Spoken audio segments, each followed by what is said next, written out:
ओम स्वस्ति श्री गणेशाय नमः। स्वस्ति श्री राधा कृष्ण चरण कमलेभ्यो नमः। स्वस्ति श्री माता पितृचरण कमलेभ्यो नमः। ओम गजाननं भूतगणादिसेवितं कपीथजम्बो फलचारुभक्षणम् उमासुतं शोकविनाशकारकम् नमामि विघ्नेश्वरपादपङ्कजम्। विघ्नेश्वराय वरदाय सुरप्रियाय लंबोदराय सकलाय जगद्धिताय नागाननाय श्रुतियज्ञविभूषिताय गौरीसुताय गणनाथ नमो नमस्ते।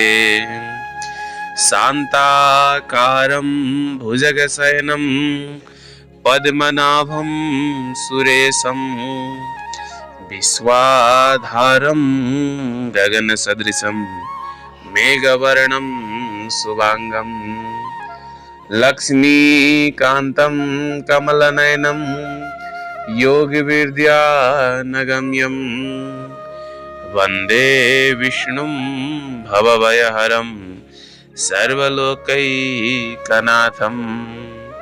ओम श्री पुराण पुरुषोत्तमाय नमः। समादरणीय श्रद्धालु भक्तजनहरू, आज हामी पुरुषोत्तम मास महात्म्यको 20औं अध्यायको कथालाई वाचन गर्न गइरहेका छौं।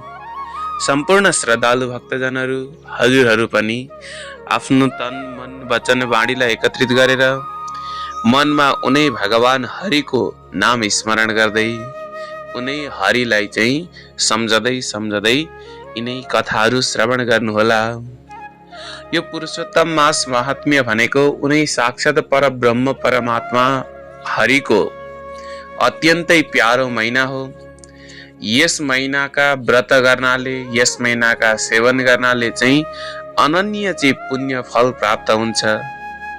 र आज हामी यस महात्म्यको जुन पुरुषोत्तम मास महात्म्य छ त्यसको चाहिँ 20 अध्यायको कथालाई श्रवण गर्न वाचन गर्न गइरहेका छौं। शान्तपूर्वक हजुरहरू पनि श्रवण गर्नुहोला।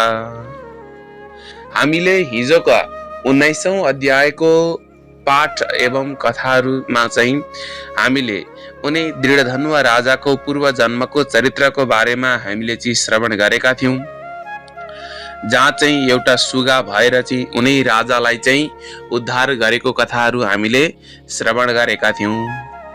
अनि त्यसपछाडि त्यहाँनिर जुन वाल्मीकि मुनिलाई चाहिँ तिनै दृढधनुवा राजाको पूर्व जन्मको वृत्तान्त बताएपछि वाल्मीकि मुनिलाई नम्रता पूर्वक प्रार्थना गरेर असंख्य यानी कि पुण्य भएका अत्यन्तै पुण्यवान ती राजाहरूका पनि राजा अधिराज दृढधनुवाले वाल्मीकि मुनिलाई प्रणाम गर्दै पुनः प्रश्न गर्न लागे कि भन्नुहुन्छ कि हे सुतजी महाराज, जुन सुतजी महाराजले श्रवण गराउनु भएको र सुतजी महाराज यहाँ भन्न लाग्नुहुन्छ, नारायणा मुखा श्रुत्वा प्रक्तानं दृढधन्वन नाति तृप्ता मना विप्रा नारदा पृष्ठवान मुनि।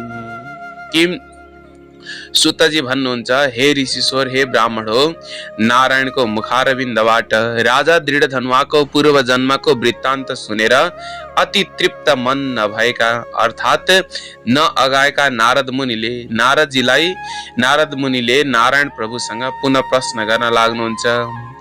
किमुवाच महाराजो वाल्मीकि मुनि सत्तमं तन्मे वद विनीताय तपोधन सुविस्तरम।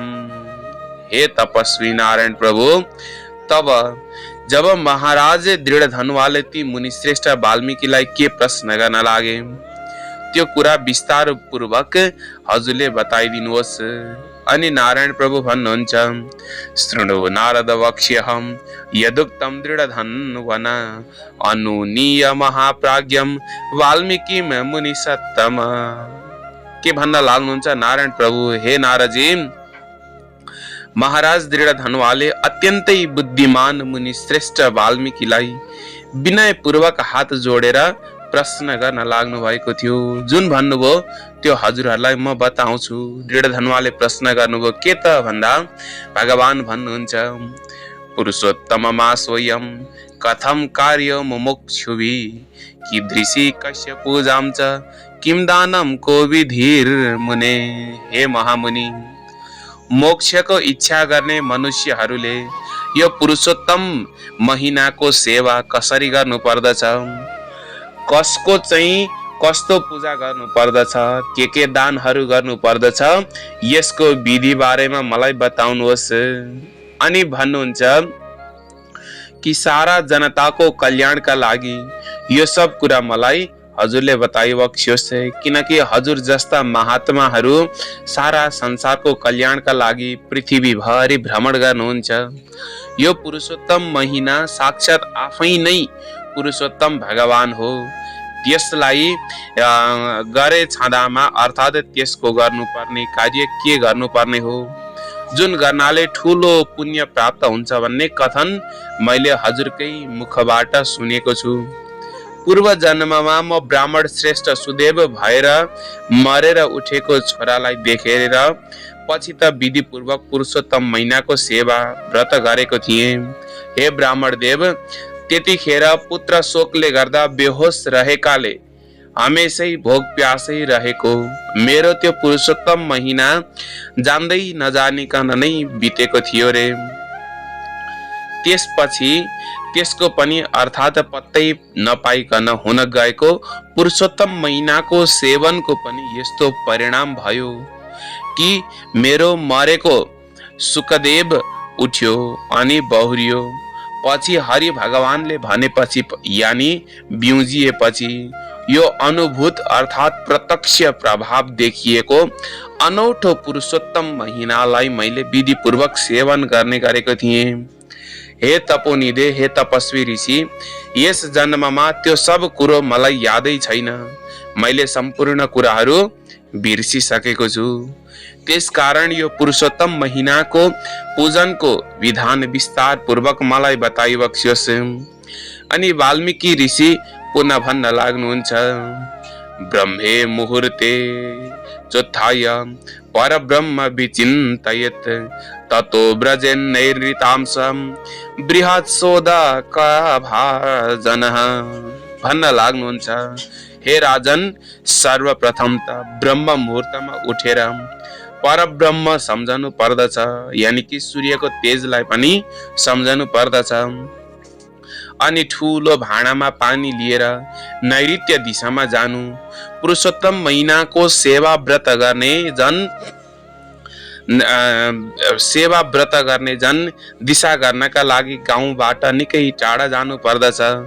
दिनमा पनि साँझमा पनि कानमा जानै राखेर उत्तिखेर उत्तरतिर मुख गरेर मलमूत्र त्याग गर्नु पर्दछ।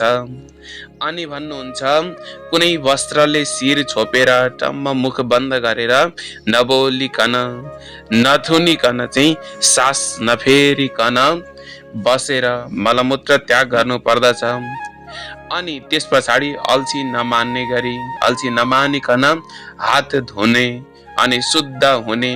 अनि त्यस पछाडि दुवै पैताला 14 पल्ट माटो लगाउने धुने। अनि त्यस पछाडि गृहस्थी आश्रमीहरू चाहिँ यसै गरी शुद्ध भइन्छ। यस्ता प्रकारले शौच गरेर मात्र अर्थात् माटो र पानीले दुवै हात पाउ धोएर मात्र अरू काम गर्नु। कुनै पनि तीर्थमा त्यस प्रकारको शौच नगर्नु। गर्नै परे तीर्थबाट निकालेको पानीले तीर्थ बाहिर गर्नु। यस पछाडि अनि भन्नुहुन्छ, पछिबाट तुरुन्त नै त्यो तीर्थलाई शुद्ध पार्नु पर्दछ। त्यसको त्यो चाहिँ शुद्ध पारिसकेपछि आफू पनि शुद्ध हुन्छ। त्यस पछाडि शुद्ध जलले जमिनमा 16 पल्ट अथवा 12 पल्ट कुला गर्नु पर्दछ। अनि जब दिसा पिसाब गरिसकेपछि गृहस्थीले 8 पल्ट अथवा 4 पल्ट कुला गर्नु पर्दछ। त्यस पछाडि उठेर उभिएर दुवै आँखा पखाल्ने अनि त्यस पछाडि अनेक कर्म यी बिहानका सन्ध्या बन्दन आदि कर्म गर्नु पर्दछ। अनि भन्नुहुन्छ कि जब हामीले स्नान गरिसकेपछि तुरुन्त नै त्यही तीर्थका देवताहरूलाई जलले मात्र तर्पण दिनु, सोझै समुद्रमा गएर मिल्ने नदीमा नुहाउनु उत्तम बताइएको छ। जबकि भन्नुहुन्छ बावलीमा यानि कि कुवामा अथवा पोखरीमा नुहाउनलाई विद्वानहरूले मध्यम स्नान बताइएको छ। घरमा स्नान गर्नलाई सामान्य स्नान बताइएको छ। यस्तो स्नान गृहस्थीहरूलाई मात्र बताइएको छ। स्नान गरिसकेपछि शुद्ध सेतो 2वटा वस्त्र तल माथि लगाएर अनि त्यस पछाडि पढेको जान्ने ब्राह्मण चाहिँ काँधमा सेतो गम्छा राख्नु पर्दछ। त्यस पछाडि पवित्र स्थानमा गएर पूर्व फर्केर अथवा उत्तर फर्केर यानि पूर्वमुख वा उत्तरमुख भई बसेर शिखालाई बाँधेर दुवै घुँडाको भित्र पर्ने गरी हात राख्नु। त्यस पछाडि दाहिने हातले साइली अम्लामा दाहिने हातको साइली अम्लामा कुश पवित्र लगाउनु। त्यसै पवित्र सहित हातले आचमन गर्नु, हात पखाल्नु। यस्तो गर्दा त्यो पवित्र जुठो हुँदैन। किन्तु लगाए गरेर कुनै पनि भोजन नखानु, त्यसो गर्यो भने त्यो जुठो हुन्छ। आचमन गरिसकेपछि गोपी चन्दनको माटोले निधारमा लगाउनु यानि कि टीका लगाउनु पर्दछ। अनि त्यस पछाडि टीका लगाइसकेपछि ऊर्ध्वपुण्ड माता लक्ष्मीका साथ हरि भगवान स्वयं आफै रहनुहुन्छ। अनि त्यस पछाडि गोपी चन्दनको माटोले दुवै पाखुरामा छातीमा शङ्ख चक्र गदा पद्मको धारण गर्नु, त्यसलाई सारा पापहरू नाश गर्ने तथा पूजाको एउटा अंश नै हो भनिएको छ। जुन मनुष्यले शरीरमा शङ्ख चक्र आदि चिन्हहरू देखिन्छन् त्यो मान्छे नठान्नु, त्यो त सर्वदा साक्षात भगवान हरिकै शरीर हो भन्ने ठान्नु। जो मनुष्य सधैँभरि दिनौं आफ्नो शरीरमा शङ्ख चक्र आदि चिन्हहरू हमेशा धारण गर्दछन् अर्थात् गोपी चन्दनले बनाउँछन्, त्यस मनुष्यले गरेको पाप त पुण्यहरूमा परिवर्तन हुन्छ, यानि उसको पाप नै पुण्य भइजान्छ। जुन मनुष्यको शरीर नारायणका आयुध नारायणको हतियारद्वारा शङ्ख चक्र गदा पद्म हमेशै चिन्हित रहन्छ, करोडौं पापले युक्त भएको भए पनि त्यसलाई यमराजले केही गर्न सक्दैन। त्यसपछि प्राणायाम गरेर सन्ध्यावन्दन गर्नु, जप आदि गर्नु। प्रातःकालको सन्ध्यावन्दन गरिसकेपछि विधिपूर्वक गर्नु। त्यो प्रातःकालको सन्ध्यावन्दन कति बेला गरिसक्नु त भन्दा भन्नुहुन्छ जबसम्म चाहिँ तारागण रहन्छ तबसम्म नै त्यो सन्ध्यावन्दन गरिसक्नु। जब सूर्य देखिँदैन अर्थात् सूर्य अस्ताउँदैन तब चाहिँ साँझको चाहिँ सन्ध्यावन्दन गर्नु, जपिरहनु पर्दछ। त्यस पछाडि पनि पानी उचाइ उठेर हात जोडी सावित्रेस्तो वैष्णव्यो सवितृवः आदि मन्त्रहरूले सूर्यको उपासना गर्नु पर्दछ। त्यस्तै बेलुकाको सन्ध्या चाहिँ पहेँलो घाम भएपछि सूर्य नअस्ताएसम्म बिहानकै जस्तै गरी प्रवाहाभिमुख भएर पश्चिम फर्केर जप्नु। उपस्थान गर्दा चाहिँ सोझै भई उभिएर भुइँमा टेकी घुँडा नखुम्च्याई आफ्नो दुवै गोडालाई टाउकाले ढाक्नु पर्दछ। अनि उभिएर हात जोडी यस्य स्मृत्याचना मुक्ता तपज्ञा क्रियादिषु न्यूनम सम्पूर्णताम यति सद्यो वन्दे तदुच्यताम, यस्ता मन्त्रहरू पढेर जो कमी रहेको छ त्यसलाई यस मन्त्रले पूर्ण गर्दछ। जो द्विज विधिपूर्वक श्रद्धाका साथ सन्ध्या वन्दन गर्दछन् त्यसलाई तिनै लोकमा नपाइने कुरा केही छैन। दिनको पहिलो भागमा यानि प्रातःकालमा जो यो गर्नुपर्ने कुरा भनियो त्यसलाई यसै गरी सबै काम गरेर रोजै दिनहुँ हरि भगवानको पूजा गर्नु पर्दछ। धोई पखाली गरेको अथवा लिपेको शुद्ध पवित्र ठाउँमा शान्त पवित्र भएर नियम पूर्वक पूर्व फर्केर बसी अगाडि गाईको गोबरले नै बाटुलो अथवा चारकुने मण्डली बनाएर त्यसमाथि व्रत सिद्धिका लागि पूजन गर्नका लागि चामलको पिठोले अष्टदल कमल बनाउनु र सुनको या चाँदीको या तामाको अथवा माटोको नै भए पनि बलियो अथवा नयाँ नकुचिएको नचुइने माझेको शुद्ध कलश त्यस अष्टदलको वेदीको माथि राख्नु। त्यसमा शुद्ध पवित्र तीर्थबाट ल्याएको कल्याणकारी जल चाहिँ भर्नु। कलशको मुखमा विष्णु अनि घाँटीमा शिवजी बस्नु भएको हुन्छ। त्यसको भित्र फेदमा ब्रह्माजी रहनुहुन्छ र भित्र चाहिँ माझमा मृतक गणहरू रहन्छन् भनिएको छ। कलशको भित्र पोखामा सारा समुद्रहरू अनि सप्तद्वीपहरू भएको वसुन्धरा तथा ऋग्वेद यजुर्वेद सामवेद अथर्ववेद यी सबै नै आफ्ना अङ्गहरू व्याकरण आदिका साथमा कलशमा रहनु भनी यस्ता प्रकारले कलश थापेर त्यसभित्र तीर्थहरूलाई आह्वान गर्नु अनि त्यसमा बोलाउनु अनि त्यस पछाडि चन्दन अक्षता फूल लिई कलशको मुखमा छोई राखेर सारा पापहरू दुष्कर्महरू नाश गरिदिने। गंगा गोदावरी त्यस्तै कावेरी अनि सरस्वती यी सबै मेरा शान्तिका लागि यस कलशभित्र आउन् भनेर ती चन्दन अक्षता फूल आदि चढाइदिनु। त्यसपछि कलशलाई त्यो मन्त्र पाठ पूर्वक चन्दन अक्षताहरूले नैवेद्यहरूले त्यस तथा त्यस समयमा हुनेवाला फलफूल आदि जे जति छन् राम्रोसित पूजन गरेर त्यस कलशमाथि पहेँलो वस्त्रले बेरेर तामाको थाली वा कुनै पात्र राख्नु। त्यस पात्रमाथि सुनको अथवा जेको सकिन्छ राधाले सहित भएको हरि प्रभुको प्रतिमा बनाउनु। त्यो प्रतिमा सुनले बनाएको राधा सहितको पुरुषोत्तम हुनु पर्दछ अनि भक्तिमा तल्लीन भएर श्रद्धा भक्तिका साथ विधि पूर्वक त्यस्तै प्रतिमाको पूजा गर्नु पर्दछ। किनकि पुरुषोत्तम महिनाको देवता भनेको स्वयं पुरुषोत्तम भगवान नै हुनुहुन्छ। तसर्थ पुरुषोत्तम महिना लागेपछि आएपछि उनै पुरुषोत्तम भगवानको पूजा विशेष प्रकारले गर्नु पर्दछ। संसार सागरमा चुर्लुम्म डुबेकालाई जुन भगवान निश्चय नै उतार्नुहुन्छ अर्थात् उद्धार गर्नुहुन्छ त्यस्ता भगवानलाई मरण धर्मवाला यानी अवश्य मर्नेवाला को मनुष्य यस लोकमा सेवा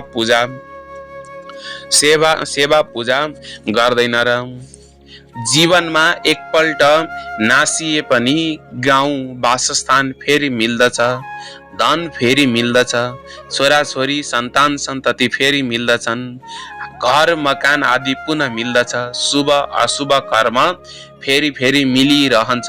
तर यो शरीर भने फेरि पाइँदैन। त्यस्ता प्रकारको शरीरको रक्षा गर्नु नै धर्मका लागि हो अनि धर्म ज्ञानका लागि नै हो। किनकि ज्ञानले मोक्ष सजिलै पाइन्छ, त्यसकारण धर्म अवश्य गर्नु पर्दछ। यो शरीर रूपी वृक्षको फल सनातन धर्म हो। सनातन भनेको ननासिने धर्म हो। त्यसकारण जुन शरीर धर्मले हानि रहित छ त्यो शरीर बाँझो नफल्ने रुख जस्तै निष्फल हो।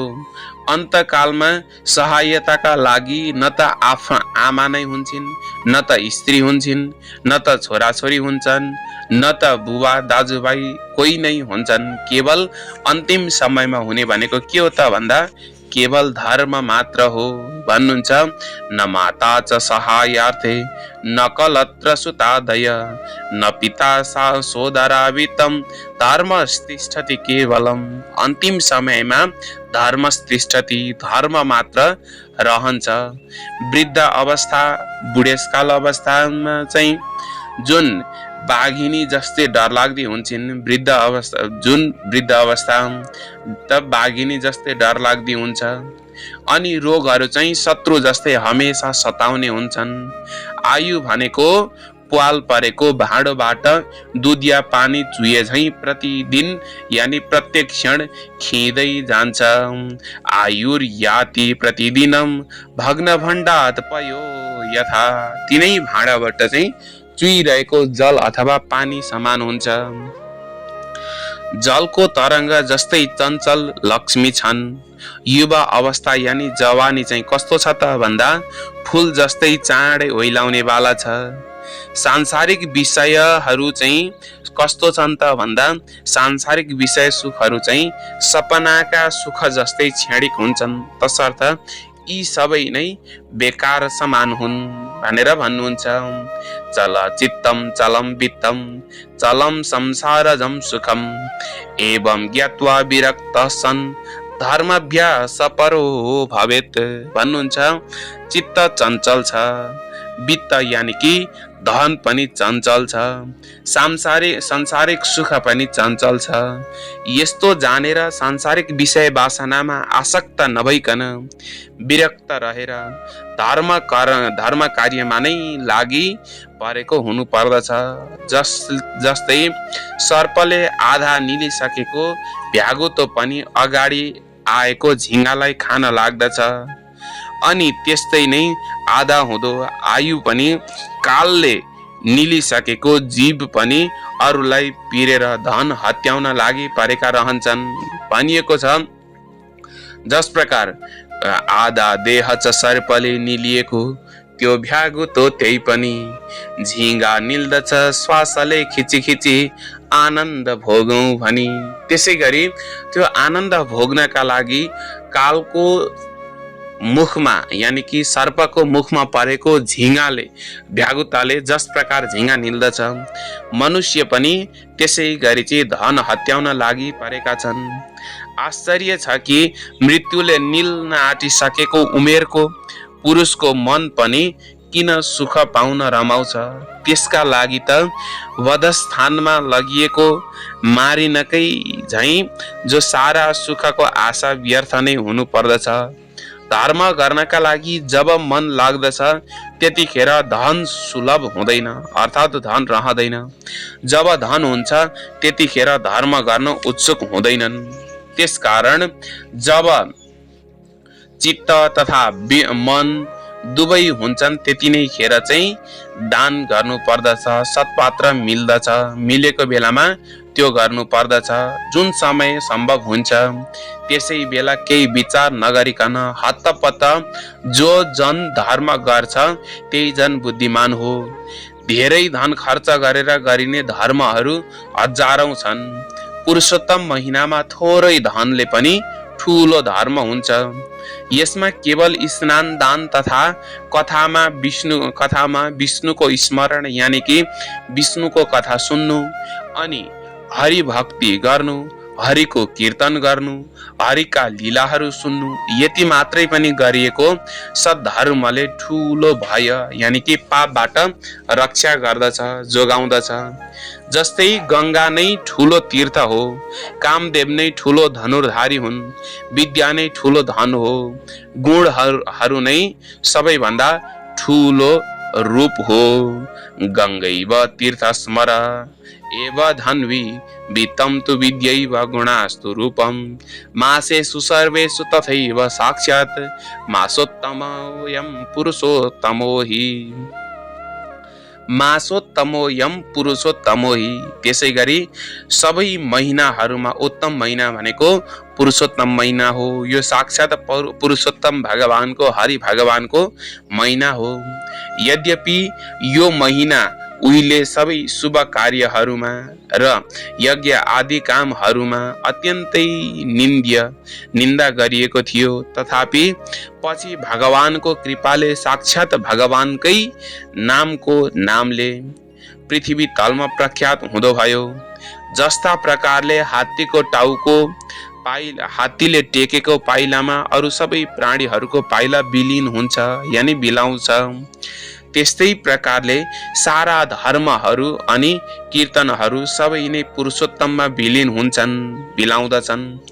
जस्ता प्रकारले सकल अरू नदीहरू गंगाजी समान छैनन्, जस्ता प्रकारले समस्त थरी थरीका रुखहरू कल्प वृक्षका समान छैनन्, अनि जस्ता प्रकारले पृथ्वी तलमा चिन्तामणि समान अरू कुनै रत्न छैनन्, कामधेनु समान गाई छैनन्, राजाको समान अरू पुरुष छैनन्, वेदका समान अरू शास्त्रहरू हुँदैनन्, त्यस्तै अरू नभएको पुण्यकालहरू यो पुरुषोत्तम महिनाको पुण्यकालको तुलना गर्न सकिँदैन।